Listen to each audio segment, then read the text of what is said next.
Hey everybody, welcome to another episode of Movie Sense. I'm your host, DJ Selby, and I have with me as almost always, Mark Flores. Ladies and gentlemen, Mark Flores here. If you've been following the Movie Sense cinematic universe, you realize that we have assembled and we're here talking Avengers 4, Avengers Annihilation. Annihilation, which is actually the spin-off of another movie. Mortal Kombat and the Avengers Annihilation. Dun, dun, dun, dun, dun, dun, dun, dun. I like your off-brand mix of soundtracking. We have to avoid copyright. I know we do have to avoid copyright. Like, share, and subscribe. Movie Sense. Yes, like, share, and subscribe, please. And check out our This Is Movie Sense Instagram account. It's pretty funny stuff on there because we make a lot of mistakes, Mark, and we're able to post those on Instagram, which is fun for everyone. He burps in my face without guilt. And I did it earlier today. Yes. So, let's move forward.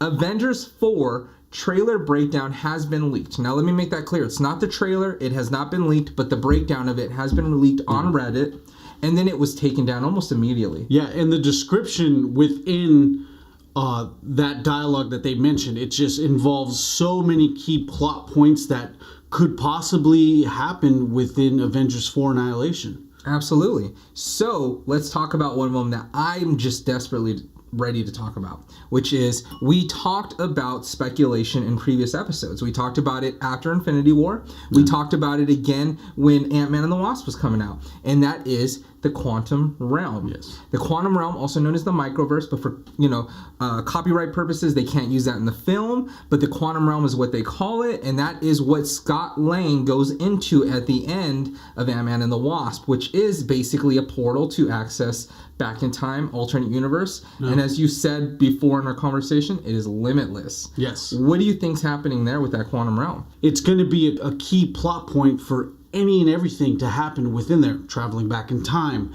accessing different areas of dimensions and portals. Like we mentioned before, is that the variety of things they can do within that.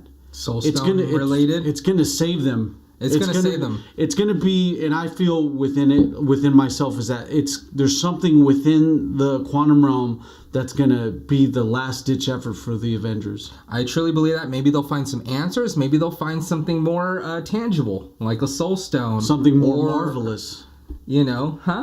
Something a lot more marvelous. More marvelous. I know that. Maybe a captain of a different kind. Yeah. I mean, I'm talking about these Infinity Stones because the Infinity Stones, as in this breakdown leak, it is mentioned that Thanos is looking at the gauntlet and one of the stones disappears. I don't know which stone it is. I'm hoping it's the Soul Stone. I'm hoping it's one of those big ones.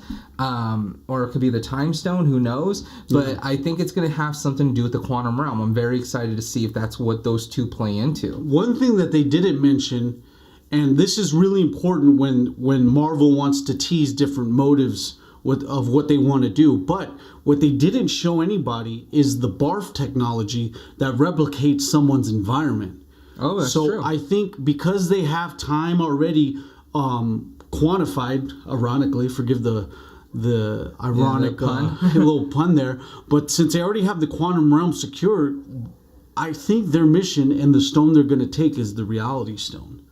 Oh, wow. That's because what they could do is, again, manipulate the reality of whoever they need to then get what they need to get. So maybe all these Battle of New Yorks, maybe all these other plot points are just I mean, that's an outside way of looking at it, because you mentioned the barf technology. The barf technology, as we all know, was in Captain America Civil War. And that was at the beginning when it showed Tony Stark as a young, kind of weird Ferris Bueller looking kid. Like how he wanted to say goodbye to his parents. Wanted to say goodbye to his parents, and he was able to, just replicate that based off memories. Maybe they do something with that technology, or they use the reality stone to do something, replicate, and for their benefit. I mean, because they've used technology like that in the past, it's a possibility. That's very outward thinking, and I like it. I like it a lot. Next, we know Thanos goes back to Earth because it shows him wielding a sword through the streets of New York. Yeah. Speaking of New York, we don't know what's happening, why Thanos is there, but we also know that the Chitauri invasion is revisited. Is that fake? Is that real? Is that an alternate universe, or is that back in time? That could be anything.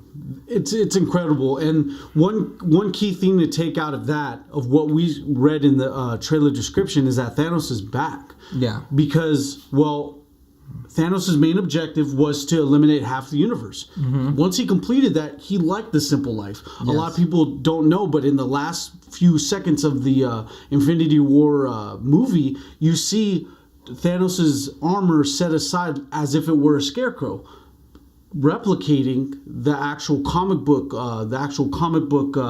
It's true to the comic book form is what I mean, because in the comic book it actually shows Thanos having his armor hung up like a scarecrow. Yeah. He wants the simple life. But once he sees that one of the Infinity Stones is gone, like in the trailer description, it mentions that he smiles like he's going to get ready for battle. Yeah, like he has something to maybe maintain that balance, that order. I know that they're hinting at the possibility of a greater villain, and they mentioned a couple of names. Right. We know that Annihilus, is that a possibility?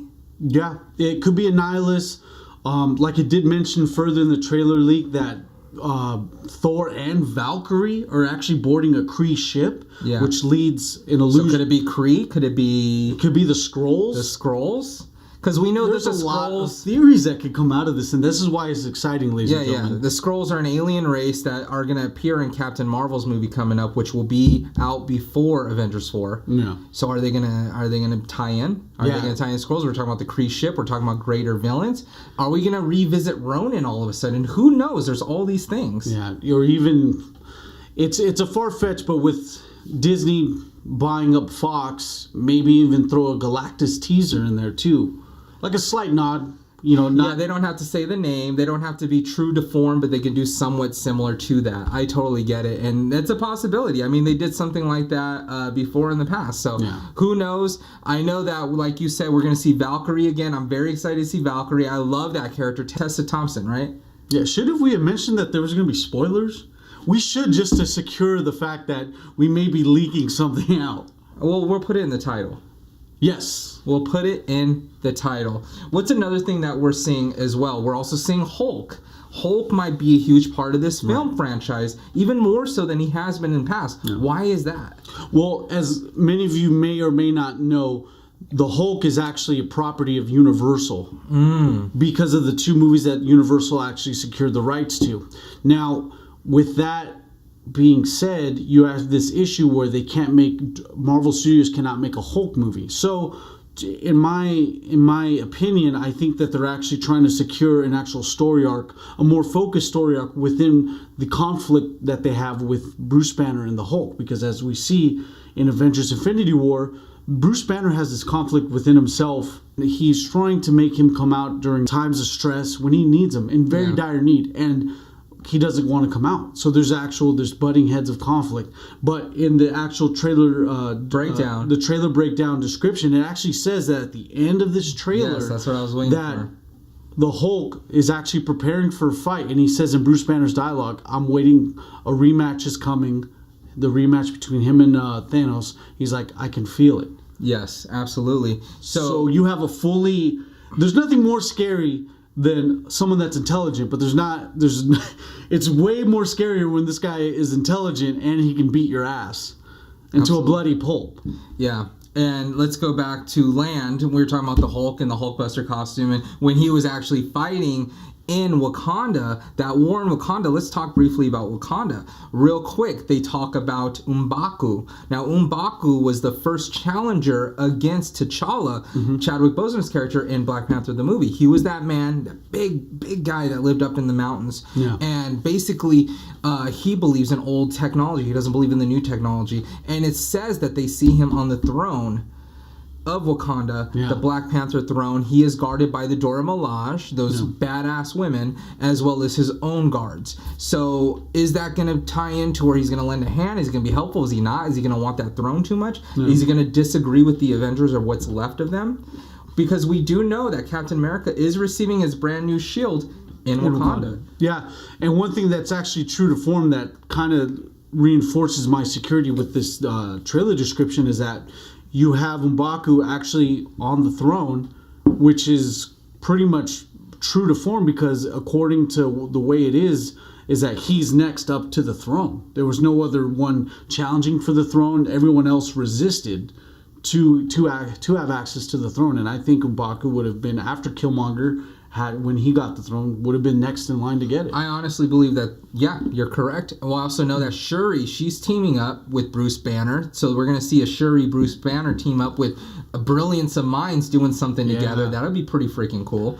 I'd like to see that. Yeah. I mean, we both know they're collective. We both know Shuri's smarter, right? Based off of the last Avengers movie. But ideally, seeing these collectives, seeing Rocket working with Nebula. We know Nebula's coming to Earth because, of course, Tony Stark comes back to Earth. And Nebula and Tony were both on the planet Titan last time we saw them in Avengers. So we're going to know that Nebula's working with Rocket. They're working on weapons. We got Shuri working on technology. We're going to see bigger, badder technology, bigger, badder people. It's exciting. To say the least.